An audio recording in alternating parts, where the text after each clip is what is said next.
Insurance isn't one size fits all, and shopping for it shouldn't feel like squeezing into something that just doesn't fit. That's why drivers have enjoyed Progressive's Name Your Price tool for years. With the Name Your Price tool, you tell them what you want to pay, and they show you options that fit your budget. Enough hunting for discounts, trying to calculate rates, and tinkering with coverages. Maybe you're picking out your very first policy, or maybe you're just looking for something that works better for you and your family. Either way, they make it simple to see your options. No guesswork, no surprises. Ready to see how easy and fun shopping for car insurance can be? Visit Progressive.com and give the Name Your Price tool a try. Take the stress out of shopping and find coverage that fits your life, on your terms. Progressive Casualty Insurance Company and Affiliates. Price and coverage match limited by state law.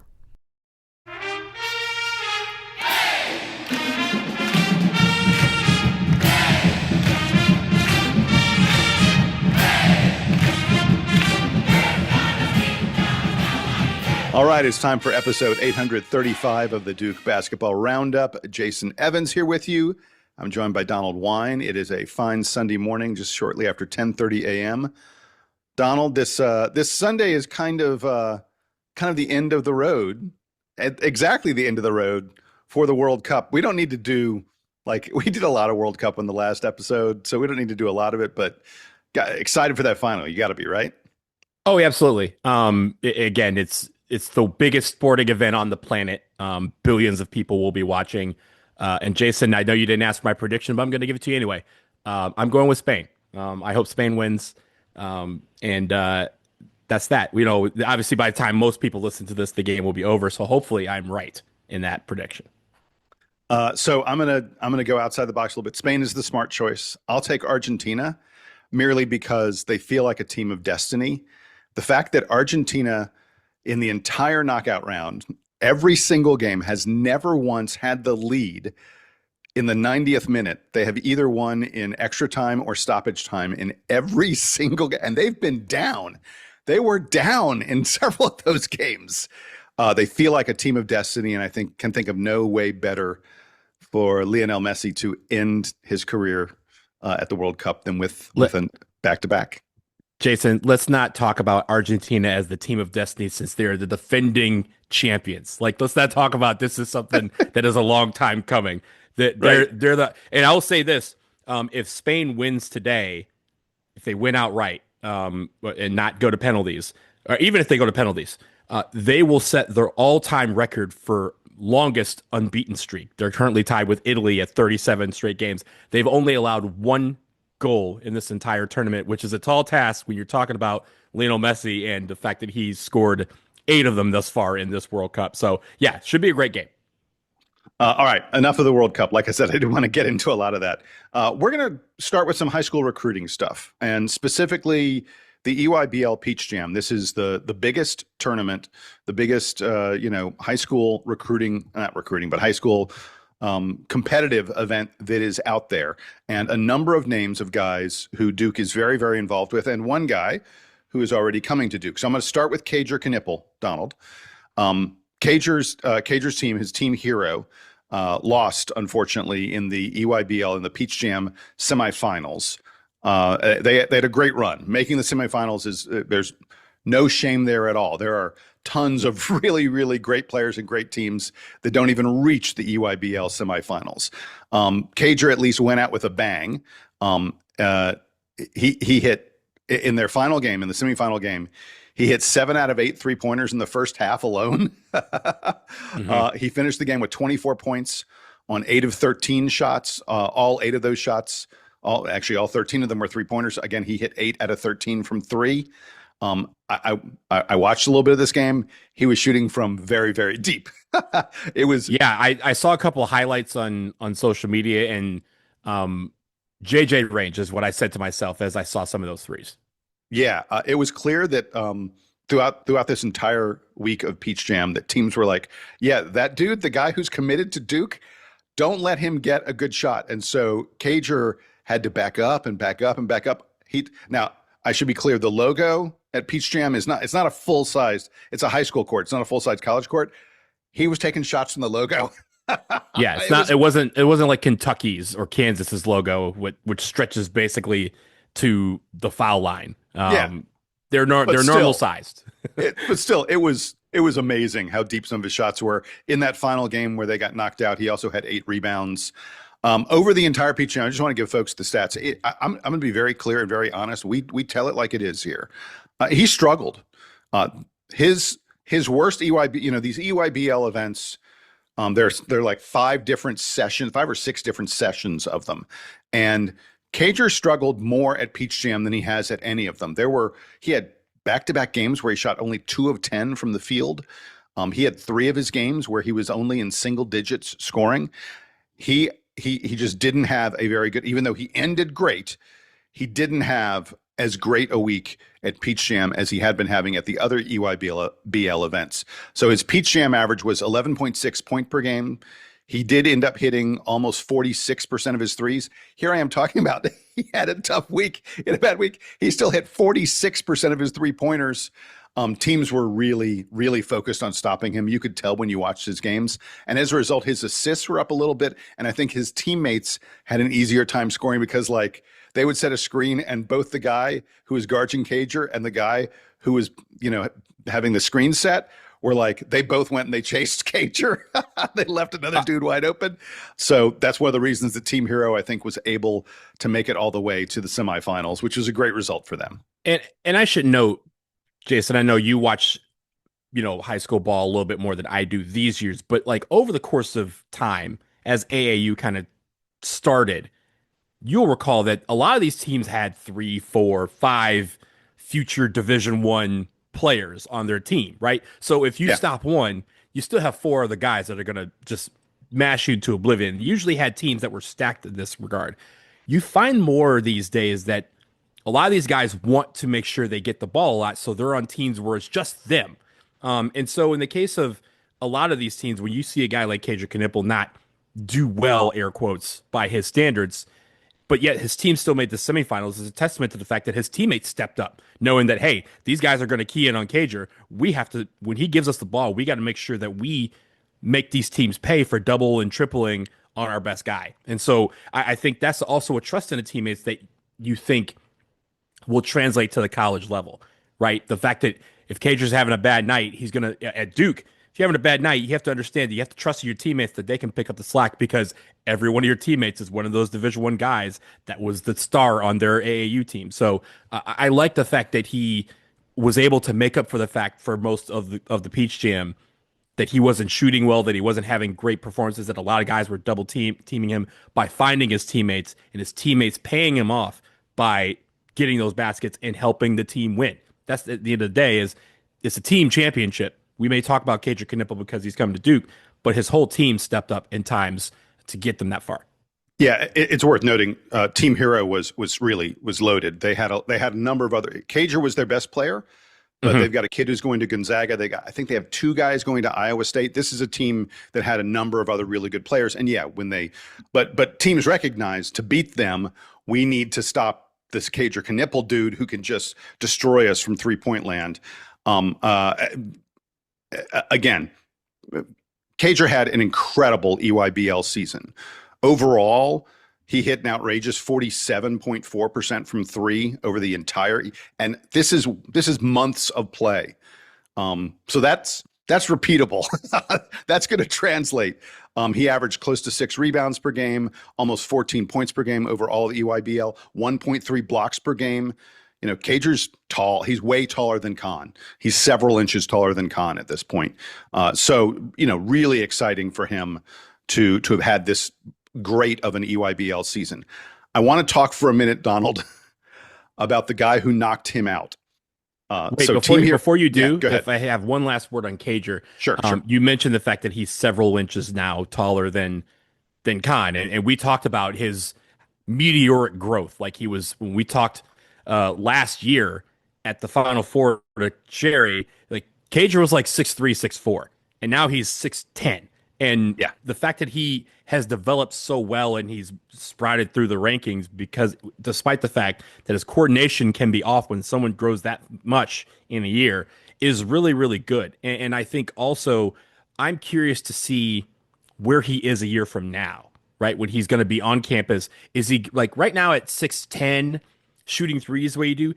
I could throw him as a stretch three and really make a really tall lineup when you combine him with, a Boom Shea or Cam Williams or even Maxi Meyer, right? If he's a 7'1", you could throw three guys out there that are 6'10" or above, and no team's really going to be able to check that. But if he keeps growing, if he's like, 6'11", 6'12", 7'3", right? By the time we get to Duke, like Dude. a whole world of opportunities enter. Yes, I said 6'12", because that's how KG wanted to be listed at sometimes during his career. But I think also that opens up a lot of possibilities of whether you throw him at a stretch three, you put him at the four, and he's still a stretch four because he's that tall. There's a lot of opportunities for him, especially with the fact that he can shoot the ball. If he can continue to shoot the ball well, I'm really looking forward to seeing him in a Duke uniform because, man, imagine Khan 4 inches taller. How dominant he'd be. That's Kager right now in high school. I don't know that Kager has the ball handling and the shot creation that Khan did. The dad game, you could say it. The dad game. But Kager's this is going to seem crazy. Kager's a better shooter right now than Khan was coming out of high school. There's little question about that. All right, so like I said, I want to move on to the guy who knocked Kager and Team Hero out of the EYBL. His name is Caden Daughtry. I want to be clear from the start that Caden Daughtry is someone who does not have an offer from Duke University yet, and it's unclear if Duke is even really involved in his recruitment. But Caden Daughtry has been so great at Peach Jam that I'm going to talk about him anyway. He may be having, I tried to look in the history books a little bit. I've done, other people smarter than me are doing some research on this as well. Caden Daughtry may be having the greatest Peach Jam that we've ever seen. Just so we're clear, he's averaging 32.1 points per game, 4.3 rebounds per game, 6.1 assists per game, 3.3 steals per game. And he's hitting almost better than 47% of his threes. I can't, again, Caden Daughtry's averaging 32 points per game, 6 assists per game, 3 steals per game, and hitting close to 50% of his three-pointers. We've never seen someone put up numbers like this. Like AJ Dibansa won the Peach Jam MVP, and he averaged 23 points per game. Again, Caden Daughtry averaged 32 points per game. Cam Boozer, the one that had 41 points in a game, and they had the Wilt Chamberlain little number. Okay. Yeah, he had more than 40 in one of his games. Yeah, Caden Daughtry's just like unbelievable. Remember Cam Boozer a year ago? He didn't win. AJ Dibansa won the MVP at Peach Jam, but Cam Boozer, his Knight Riders team. Knight Riders always win. Cam Boozer's Knight Riders team won the title, and Cam averaged 20 points and 10 rebounds per game while hitting almost 48% of his threes. But again, Caden Daughtry's just dwarfing those kind of numbers. Remember when Cooper Flagg dominated? Now he dominated the 16U, not the 17U level. But even when Cooper dominated, 25 points per game, not 32. It's kind of incredible what Caden Daughtry is doing. Now he may just be on a crazy 1 week heater. I'm going to be clear about that. Like, he's a top 10 recruit, but this has come a little bit out of nowhere. During the regular EYBL season, the months of play prior to Peach Jam, he only hit about 33% of his threes. So the fact that he's hitting better than 47%, he may just be on a week-long heater. Like we talked about Kager. Kager was hitting close to 50% of it on his threes the entire summer. We're talking, 20 plus games. Caden Daughtry's doing this over the course of like 7 games. So maybe this is just a 1 week heater, but still what he's doing is kind of incredible. I know that Michigan's really involved with Caden Daughtry. Miami's very involved with him. So are UConn, so is Kentucky. We haven't seen Duke get involved, but there are people who are saying that after this performance that Caden Daughtry needs consideration as the number 1 player in the class. All right, I also want to mention just really quickly a couple other guys that Duke is very involved with, if I can. Beckham Black, we've talked about him in this podcast before, widely considered the best point guard in the class until Caden Daughtry went just hog wild this week. I still think most folks think Beckham Black is the best point guard in the class, but Caden Daughtry is giving him a run for his money. Beckham Black this week, second second only to Caden Daughtry in scoring at Peach Jam. He's averaging, Beckham Black averaging better than 24 points per game, also more than 5 assists per game. Now, it's interesting. He's kind of been the opposite of Caden Daughtry in terms of his three-pointers. Like Beckham Black is struggling from three at 29% at Peach Jam. During the regular EYBL season, he was at close to 40%, 38%. So it's sort of the opposite effect. Like, this is a guy who we know can hit threes, and he's struggling this week. Caden Daughtry, a guy who we're a little uncertain, and he's having a great week. And maybe that's accounting for a little bit of this scoring differential. But Beckham Black had a great week. Again, second in scoring at all of Peach Jam. AJ Williams, who's a guy Duke is very much after, was third in scoring at Peach Jam. Adon Diggs, who we've talked about a bit on this podcast, a guy who's known as a great two-way player, an incredible defender, was seventh in scoring at Peach Jam. It's worth noting, by the way, that AJ Williams was third in scoring, even though AJ Williams is in the class of 2020. He played with the 2027 guys. He's in the class of 2028. Colton Hiller's another guy who's 2028 class, who played with the 2027 guys. He had a great week. It's not surprising. All these guys that Duke is after were among the leading scorers and the best players at Peach Jam. And Donald, before I finish all this, I want to get through one more guy, a guy who Duke has only very recently made a scholarship offer to. His name is Louis Uvwo. He's a 6'10 center. And this week at Peach Jam, he confirmed something. He confirmed that he is the best shot blocker that we've seen come out of high school basketball since Derek Lively. Louis Uvwo, and again, Louis Uvwo got a Duke offer just a couple weeks ago. Jon Scheyer offered him, and Jon Scheyer was seen on the sidelines watching Louis Uvwo all week long. I mean, I'm sure John was paying attention to Kager and Beckham Black and all the AJ Williams, all these other guys. Everywhere. He can multitask. Yeah, plenty of games for John to watch players, but John made sure to watch a lot of Louis Uvwo. Now, by the way, Louis Uvwo plays for Knight Riders, the same team that the Boozer brothers were on for 4 years. So there's a little bit, there's a little connection there. All right, so I'm going to give you Louis Uvwo's numbers. 11 points per game, 9.4 rebounds per game, almost a double-double. Really impressive. Get ready for the number that really matters. 6 blocks per game. I said that it? 6 blocks per game. Over his final 5 games, which included the knockout rounds. They reached the quarterfinals, Knight Riders did. Like, he was playing against the best teams. Playing against Team Hero, he had a game where he had 10 points, 9 rebounds, and 10 blocks. He almost had a triple-double with blocks. Like, dude, can't you get one more? Give me just one more defensive rebound there. 10 points, 9 rebounds, 10 blocks. He had another game where he had 9 blocks. He averaged over 7 blocks per game over their final, 5 games at Peach Jam. Just incredible stuff. I've seen the tape on this guy.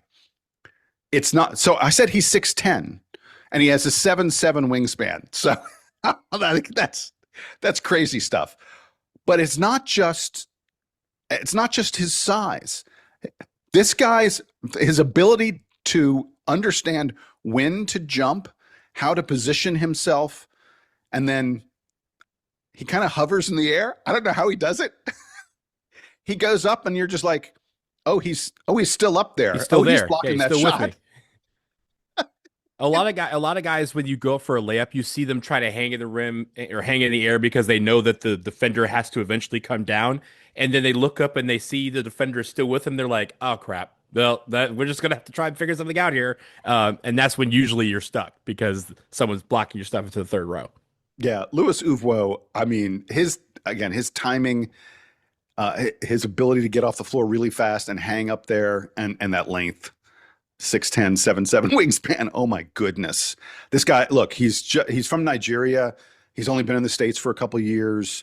He's just developing very early on in terms of his offensive game, but his ability to impact the game at the defensive end, his ability to rim protect, really special. And Jon Scheyer is clearly very, very interested in this kid.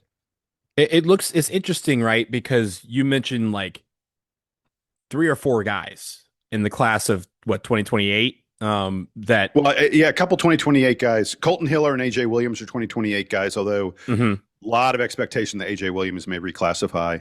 And then the 2027 guys, again, that I think obviously it's Kager, it's Louis Uvwo, it's Beckham Black, and Adon Diggs those are probably the guys Duke is focusing on at this point. Yeah, and that's the interesting part to me because we've talked about it on the show, the 5-5 rule that just passed, how that's going to affect at least the next couple of years of high school recruiting because of the 1,500 guys who just found out that they got an extra year of eligibility, not counting just we haven't talked about in the show, but like what is it, 9 or 10 athletes that just lost their eligibility are suing to get an extra year because of and I don't think they'll win it, but again. Well, actually, there's from suing. Hang on. Yeah, go ahead. The idea that you have all these influx of guys who are hoping that they're going to stick around for a fifth year of basketball. Now you have fewer spots for these recruits to come into, and so it's interesting that despite the fact that and I know we send out feelers to a bunch of different players, but the fact that we're still firmly in the race for 4 guys, 5 guys, it means that at least for Duke, they've kind of anticipated this coming and they have still been able to adjust and say, here's what we're going to have. Here's who we can keep. We have boom shape for, guys who can't leave after a year. They may be able to transfer, but they can't go to the pros after 1 year. So they have to stick around for a second. Those are things that it's very cool to see Duke kind of factoring all that into their roster construction. And if you're like Duke and have that already established, you don't have to, adapt as much to the changing times. You just are able to anticipate it. And if the more you can anticipate it, the more ahead you're going to be. The fact that we're still going after the top, 4 or 5 of the top 10 recruits, 20 recruits in the country with this change lets me know that they are on their P's and Q's when it comes to roster construction and the changing world that is NIL and transfer portals and 5-5s and all those other things. Yeah, I think in the case of Duke that Scheyer he's only targeting like game-changing kind, like you say, top 10 kind of play. Kager's considered, like between 10 and 20. There's I think one service has him at 14. There are others who have him a little bit lower than that. I think Kager Knueppel may be sort of the lowest kind of recruit that Duke is going to go after at this point. And he's a legacy, right? Like, yeah. There's that aspect of it too. And has one skill that is just next level in terms of his outside shooting that you can clearly, even if there are other things that may be deficient is the wrong word, but may not be quite at the elite level. The fact that he does that at an elite plus level makes up for any of that other stuff. But my larger point is, I think that Scheyer is targeting guys who he knows will be an immediate impact player in college versus guys who maybe take a little tiny bit longer to develop, because the 5-5 is going to mean that developing guys is going to be a very, very different kind of thing. I actually think it's going to be very interesting to see where, guys who are like just top 30 or top 50, ordinarily those would be super prized, super valuable recruits. I'm not saying they're going to get plenty of scholarship offers. They're going to have opportunities, but it may be sort of at a step down from where those kind of guys would usually go, because the 5-5 is going to allow so many guys to repeat again. And if you're 22, 23, you've got a big advantage on a guy who's 18 or maybe 19. So, but obviously the high school recruiting is what's happening right now. So that's what we're focused on. And Donald, by the way, you mentioned the 5-5 lawsuit. I believe that there has been a class action lawsuit filed on behalf of all the seniors who just graduated who don't have eligibility. We'll see what happens with that. I think the NCAA is going to push back against this hard, because it would create a degree of chaos that just insane.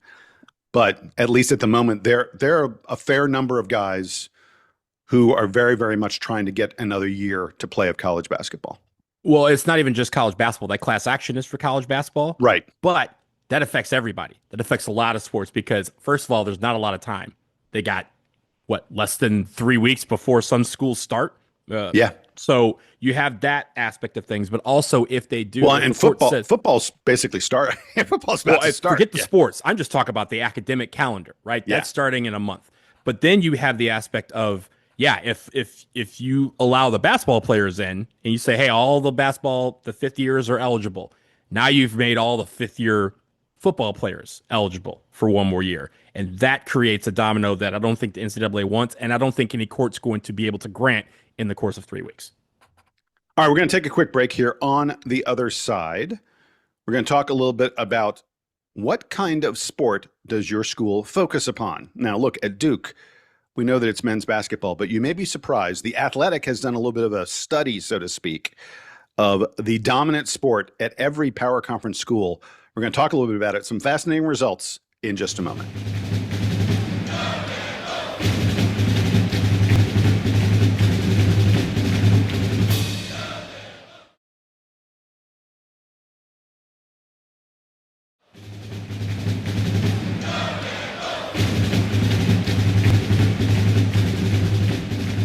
All right, back from the break here on the DBR podcast, Duke Basketball Roundup, Jason and Donald.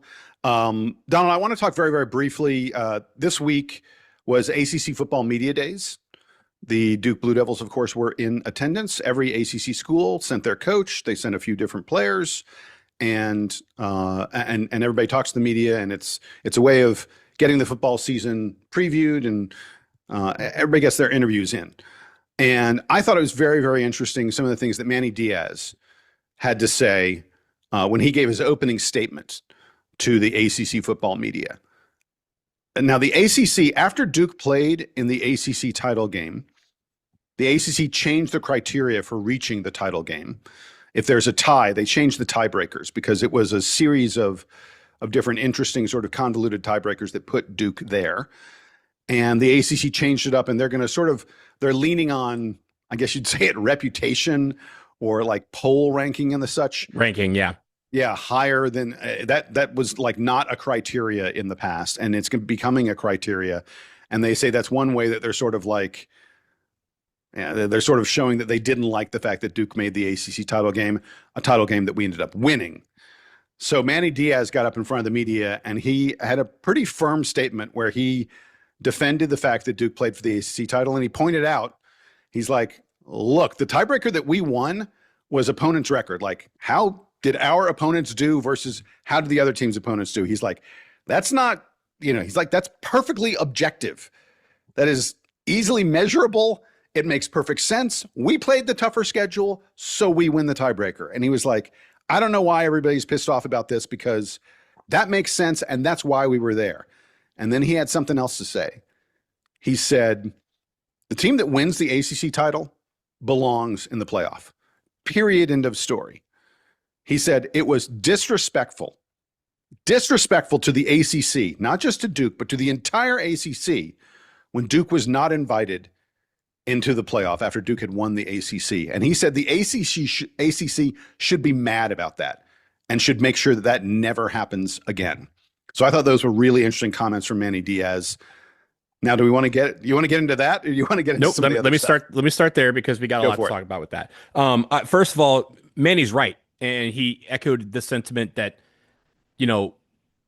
throughout all the interviews and stuff with ACC Network and everywhere else, that, hey, because of all this, and because of the fact that everyone was kind of ragging on Duke and their legitimacy of being in the ACC championship game, they have a chip on their shoulder this year, which is a big problem for the rest of the ACC, that the defending champion, yeah, I said it, the defending football champions have a chip on their shoulder because everyone didn't think they were going to be there.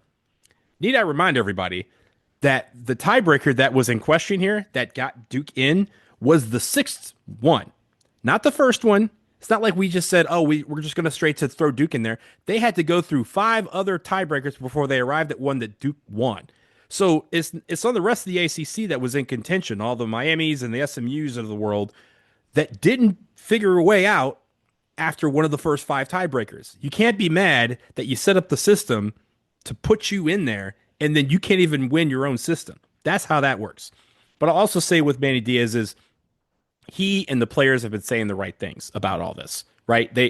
The fact is, and his sentiment that the ACC should be mad that Duke was left out of the playoff was echoed by many coaches in the ACC, right? They didn't have to throw Duke's name into it, but they said the ACC champion should always be in the playoff, period, end of story.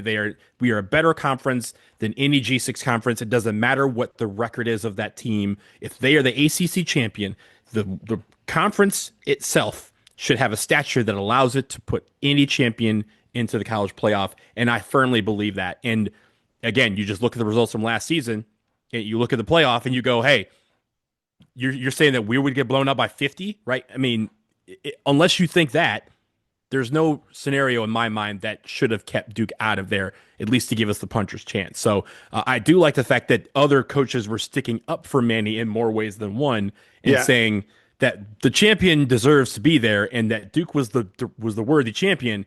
You can change the tiebreaker all you want. Duke can still get in there, right? Because there could be another tiebreaker that falls our way. And we didn't ask for the tiebreaker to fall away. We played the games in front of us. We played a difficult schedule.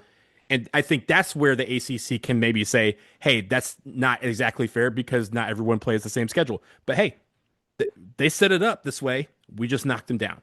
We beat teams like Clemson and things like that. And that's how we're in the playoff and not anybody else. Yeah, the coach I think that was loudest about defending Duke and saying that Duke should have been in the playoff was Rhett Lashee of SMU. He really came out strongly and said, this was ridiculous, and the ACC should be upset that Duke didn't make the playoff. I should note also a coach. That he was a team that was in this playoff situation, right? Like it wasn't like somebody ranked 15th that was like, oh yeah, Duke should have been there. This was a team that was directly affected by this that said, hey, Duke deserved that.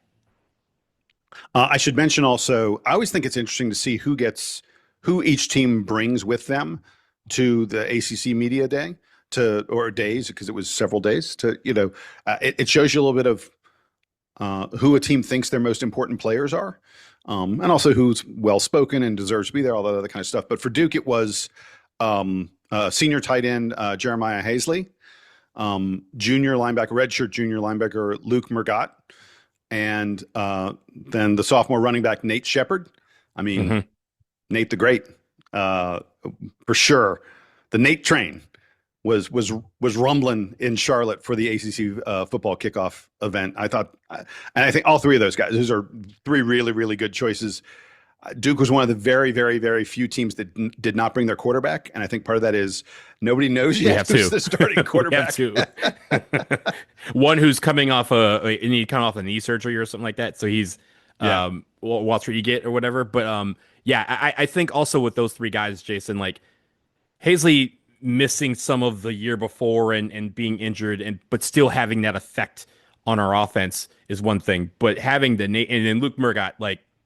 Dude is a hero in my book for the rest of his life. Like he saved us in he won the conference championship game. He won the bowl game, right? Ended both of them.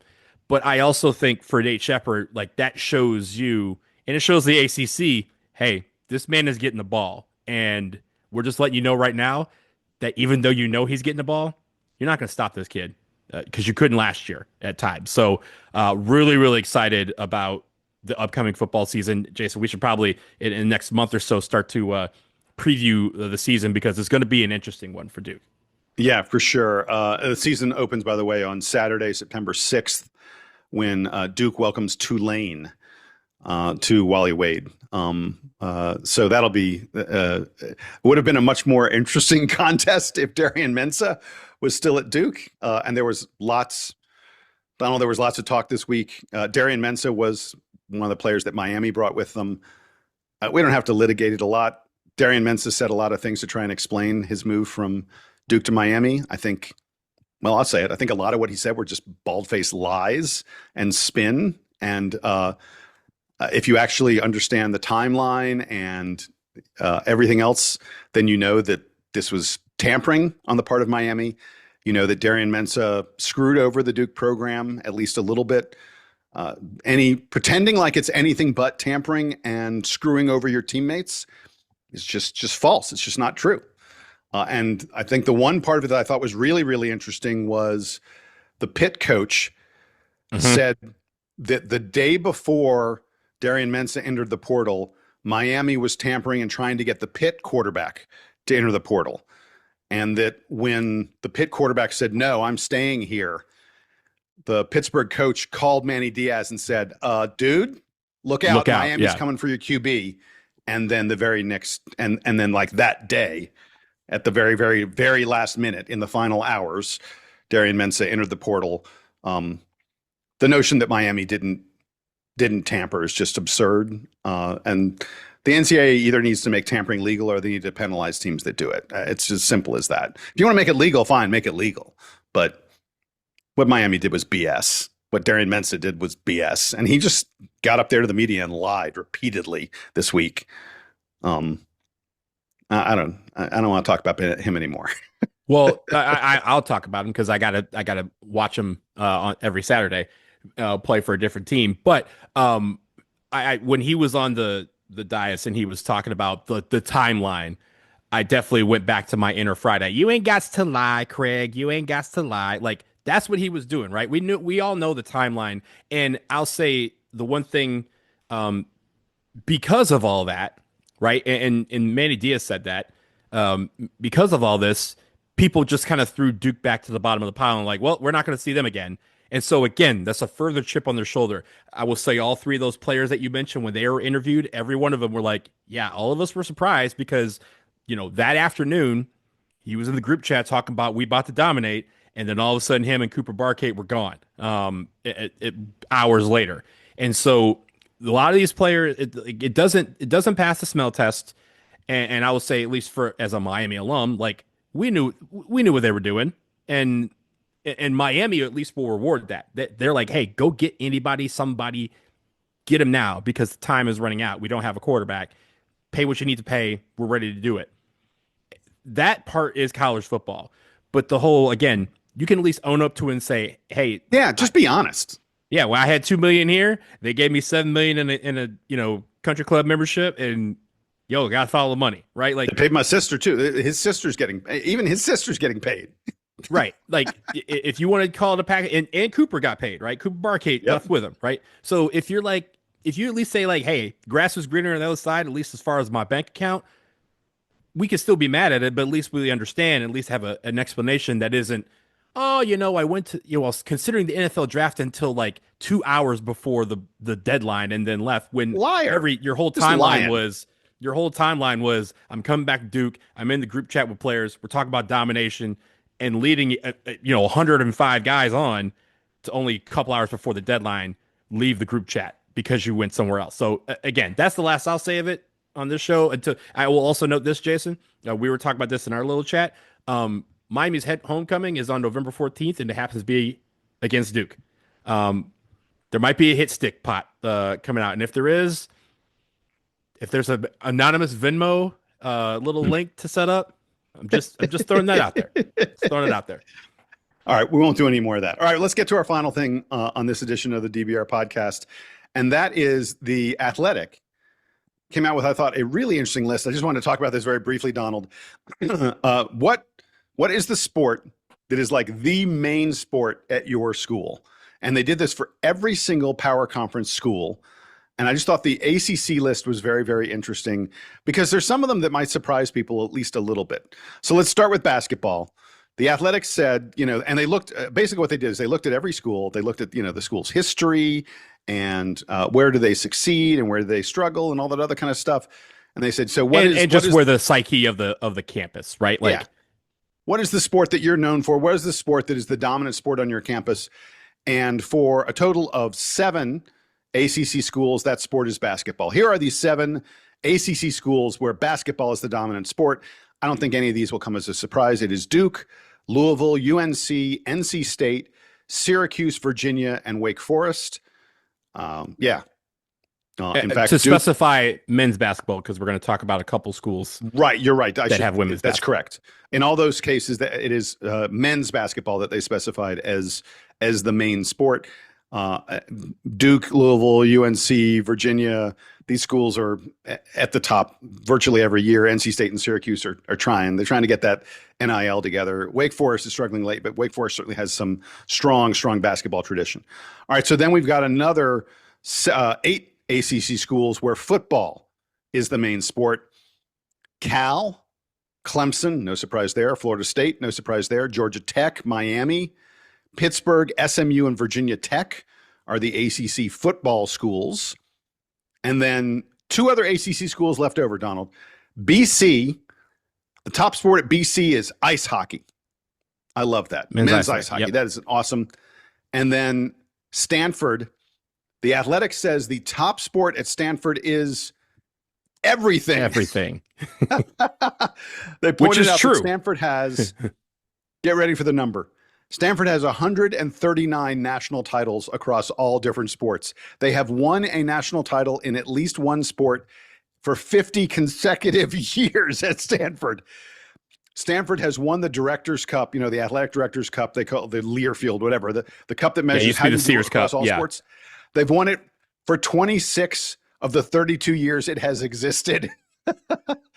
Ordinarily, I would think everything was a bit of a cop-out, was sort of a weird answer. In the case of Stanford, it is absolutely appropriate. I will say that this, it listed all the Power 4 schools by football and also listed, obviously, the football independents. No surprise, Notre Dame is also in the ACC for everything but football. You're right. They are a football school. But I will also say when it comes to Stanford, we've talked about this on the show, when Stanford entered the ACC, literally the Olympics, we don't dominate the Olympics if not for Stanford. That is the reason why they're an everything school, because they literally specialize in all those Olympic sports that make the United States dominate at the summer games and at the winter games so often. But Jason, I did want to talk about the fact that Stanford was an everything school. You have men's ice hockey for BC. Almost, most of this list for all of the conferences plus the two football independents, you had football or men's basketball as the dominant sports. And that makes sense. I mean, look, those are the primary revenue sports for sure. Yeah. So and I will say very quickly, I thought the dichotomy of Indiana was listed as a men's basketball school, rightfully so, even though they are the defending football champions.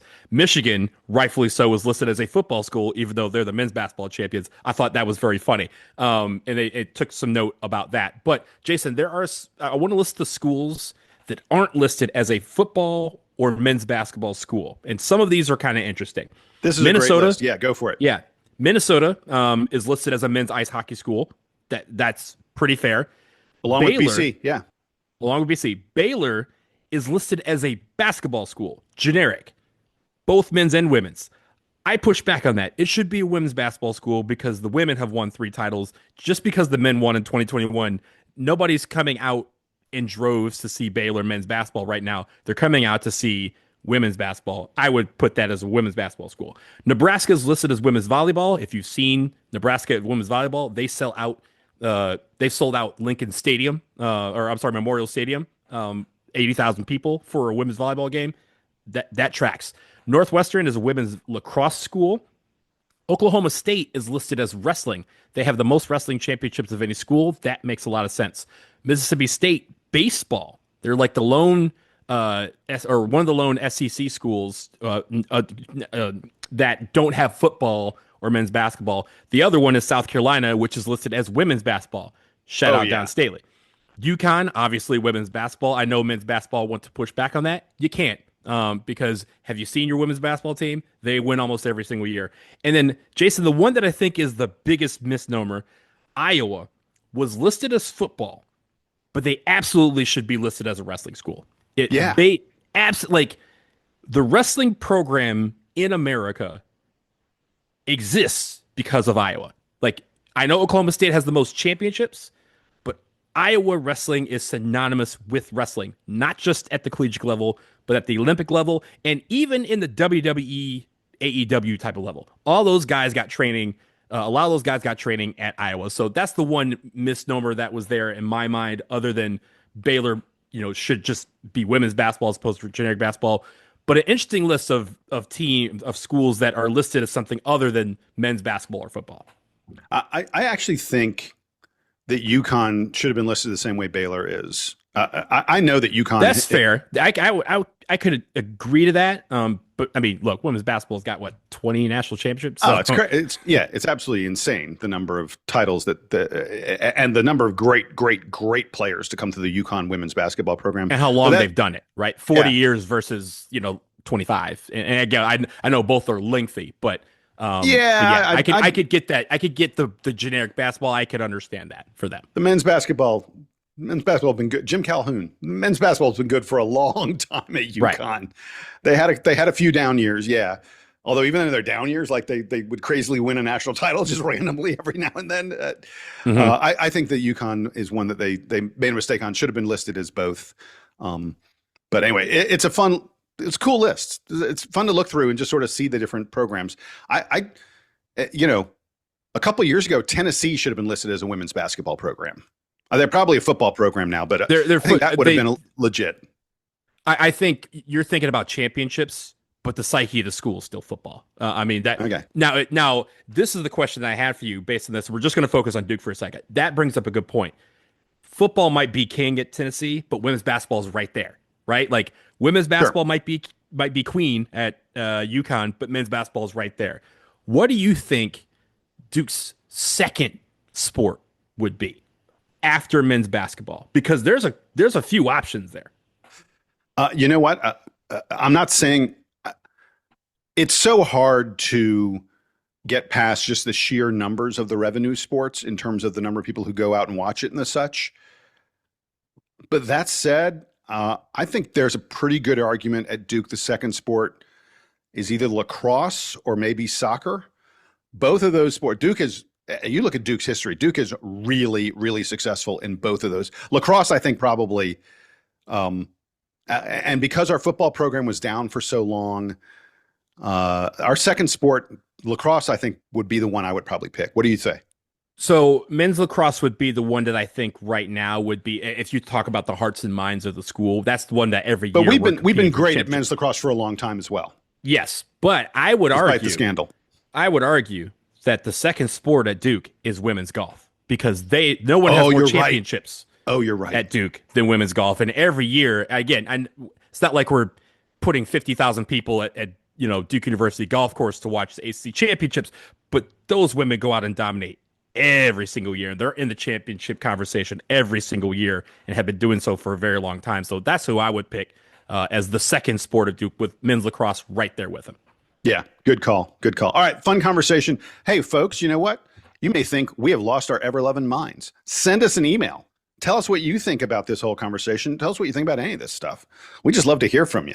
dbrpodcast@gmail.com. That is the email address, dbrpodcast@gmail.com. We want to hear from you because, hey, we can always use a mailbag episode. Give us more mail. We can do a mailbag episode. We'd love to have it.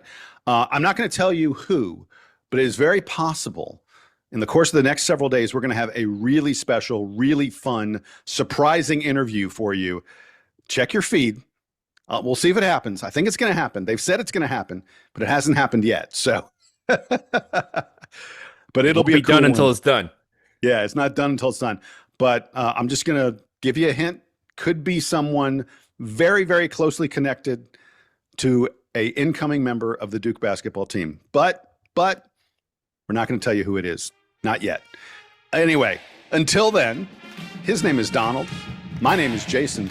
You are listening now to the Duke University Band as they play us out and take us home.